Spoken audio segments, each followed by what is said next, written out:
Microbial association is an important portion in environmental microbiology. The relationship between two same or different life forms in the environment is known as microbial association. जर आपण बघितलं तर नेचरमध्ये same टाईपचे organism किंवा different टाईपचे organism एकत्र राहतात, ते एक रिलेशनशिप डेव्हलप करतात, त्याला आपण म्हणतो मायक्रोबियल असोसिएशन.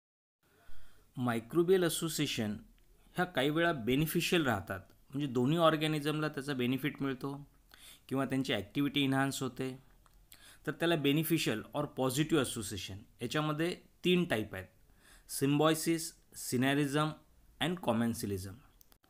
दुसऱ्या टाईपची असोसिएशन म्हणजे हार्मफुल और निगेटिव्ह असोसिएशन, ज्यामध्ये ऑर्गॅनिझम दुसऱ्या ऑर्गॅनिझमला त्रास देतो किंवा त्याच्यापासून स्वतःचा फायदा करून घेतो.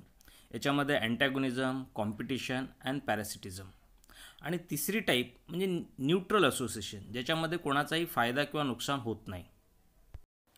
आपण फर्स्ट पार्टमध्ये बेनिफिशियल असोसिएशनमध्ये सिम्बॉयसिस हा प्रकार बघितला. आज आपण सिनॅरिझम याबद्दल माहिती जाणून घेऊ. सिनॅरिझम इज अ पॉझिटिव्ह और beneficial association in which both partners are capable of living on their own, but the growth or metabolic activity of each organism is enhanced by the presence of other. It means they can independently grow. त्यांना एकमेकाचं बंधन नाही आहे, ते स्वतंत्ररित्या grow होऊ शकतात, पण जर एकत्र राहिले तर त्यांचा अधिक फायदा होऊ शकतो. Both organism benefit from the relationship but the association is not obligatory. म्हणजे त्यांना असोसिएशन ही कंपल्सरी नाही आहे, ते इंडिपेंडेंटली सहज ग्रो होऊ शकतात. पण जर असोसिएशन त्यांच्यामध्ये फॉर्म झाली, रिलेशनशिप डेव्हलप झालं, तर त्या दोघांचाही फायदा होऊ शकतो. अशा असोसिएशनला आपण सिनॅरिझम म्हणतो. In simply, synergism is defined as joint action of organism on a chemical compound resulting in a change that cannot be achieved by either organism when cultivated separately. म्हणजे इंडिपेंडेंटली जर असतील तर त्यांच्यामध्ये तो पर्टिक्युलर कंपाऊंड डायजेस्ट करणे किंवा त्याचा change करणे शक्य नाही, पण जॉईंट ॲक्शन एकत्रितरित्या ती गोष्ट ते करू शकतात.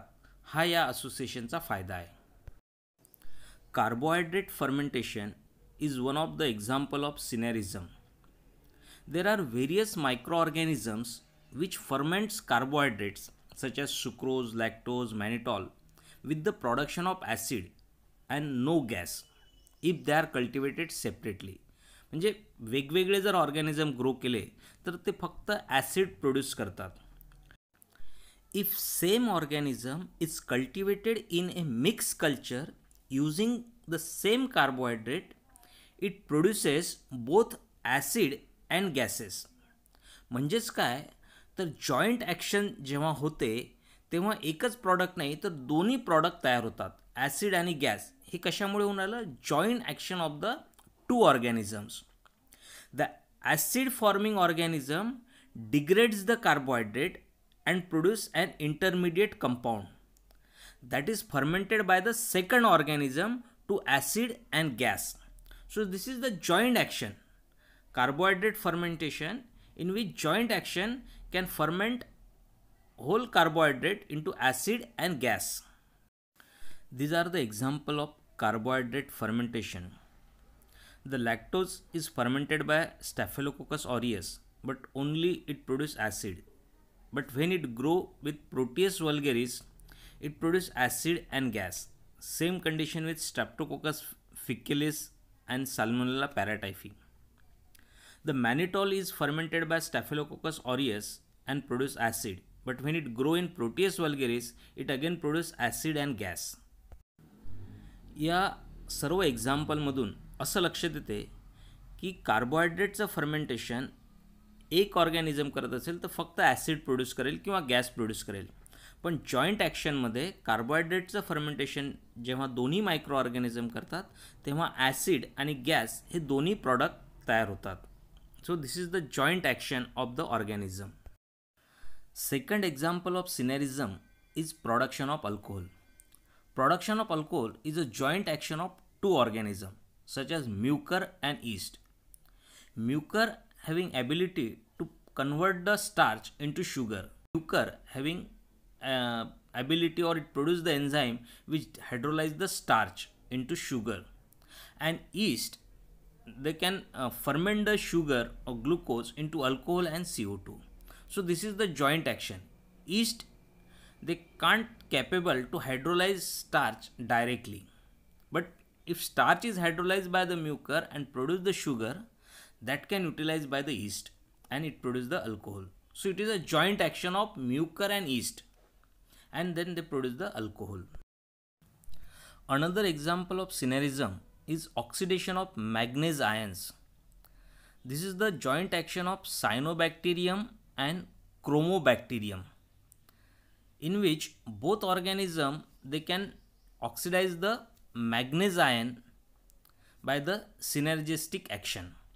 Both organisms cannot bring out the oxidation alone. Separately ते करू शकत नाहीत, पण जॉईंट ॲक्शनमध्ये ते सहजरित्या ऑक्सिडेशन प्रोसेस कंप्लीट करतात. Decomposition of wood components is another example of synergism, in which this Clostridium thermophilium alone, they can utilize cellulose only, that is the polymers of glucose, but they can't utilize xylon, that is the polymer of xylose sugar. But the Clostridium thermohydrosulfuricum, they can utilize xylon but not the cellulose. However, the combined growth of both the organism is capable of utilizing both polymers such as cellulose and xylon, and both organisms grow better together than they would alone. या joint ॲक्शनमुळे दोन्ही ऑर्गॅनिझमचा फायदा होतो आणि वूडचं decomposition होतं, कारण वूडमध्ये cellulose आणि झायलॉन हे दोन्ही कंपाऊंड प्रेझेंट असतात. पण सिंगल ऑर्गॅनिझम हे दोन्ही कंपाऊंड डिग्रेड करू शकत नाही. पण joint action of both the organism can easily utilise cellulose and xylan. So this is the benefit of joint action. तर मित्रांनो, सिनॅरिझम हे टीमवर्कचं उत्तम उदाहरण आहे. नेचरमध्ये वेगवेगळ्या टाईपचे ऑर्गॅनिझम एकत्र राहून जॉईंट ॲक्शनने चांगली कृती करतात. आपणही त्यापासून काहीतरी शिकलं पाहिजे. थँक्यू.